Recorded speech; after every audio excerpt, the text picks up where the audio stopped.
Hi, I'm Mason Dukacek, and welcome to our show, Build a Tribe Live, where I have the privilege of interviewing established experts, recognized authorities, and up-and-comers willing to share their unique and interesting perspectives on business. My goal is to help share ideas that can help you and other viewers attract, capture, and convert more of your ideal prospects into customers online. And today's guest is Tom Ruwitch, who is a Yale graduate and president of the St. Louis-based email marketing company, MarketVolt. I invited Tom to come in today to share his ideas about how to basically re-engage inactive past clients, to reach out to potential clients, and turn those potential clients into customers quickly, easily, and inexpensively utilizing email marketing. So, Tom, basically, what I'd like to do is I've got a very simple format. It's about 10 questions and maybe a few follow-ups related. But if you wouldn't mind, tell us a little bit about your background and how you got into this line of work and what it is that drives you to be passionate about the whole niche of email marketing. Sure. Thanks for having me. My pleasure. My background was as a journalist. I worked for about 10 years in the newspaper industry. And in the late 90s, as the internet was beginning to take hold, I got into the online newspaper business. And that business, of course, uses the passive advertising model. Capture an audience, plop ads on the pages of the newspaper, hope that enough people respond to the ads that the advertisers find return on that investment.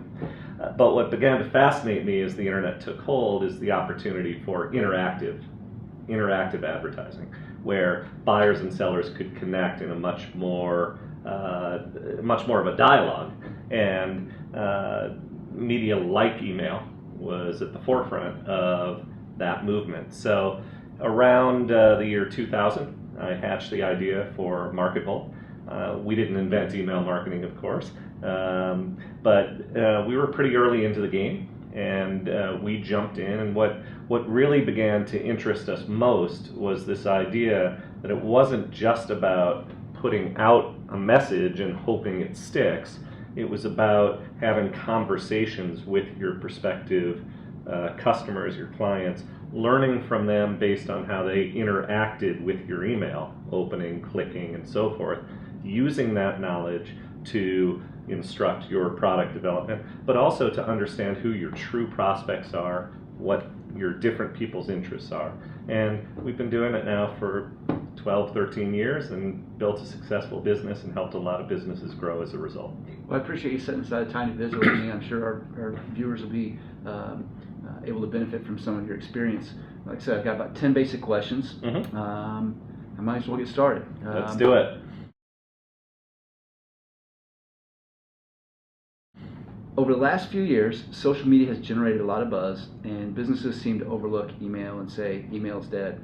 In your opinion, is email an obsolete technology? Why or why not? No, it's funny. There are a lot of social media mavens who try to present it as a choice: social media versus email. We see it as just the opposite. We see it as all part of an integrated whole. Social media is terrific on many levels, especially the viral quality of connecting with people who otherwise don't know you. But email is far from dead.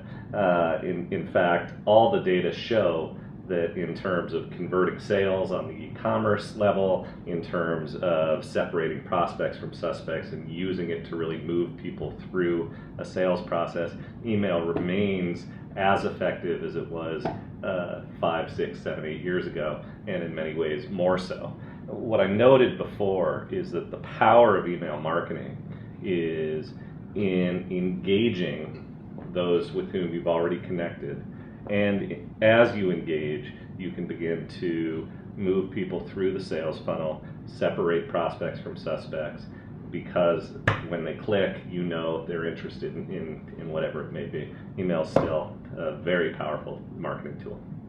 I agree, and it's just in case people don't use it correctly, those are probably the ones that are That's right. There are all sorts of mistakes that people make.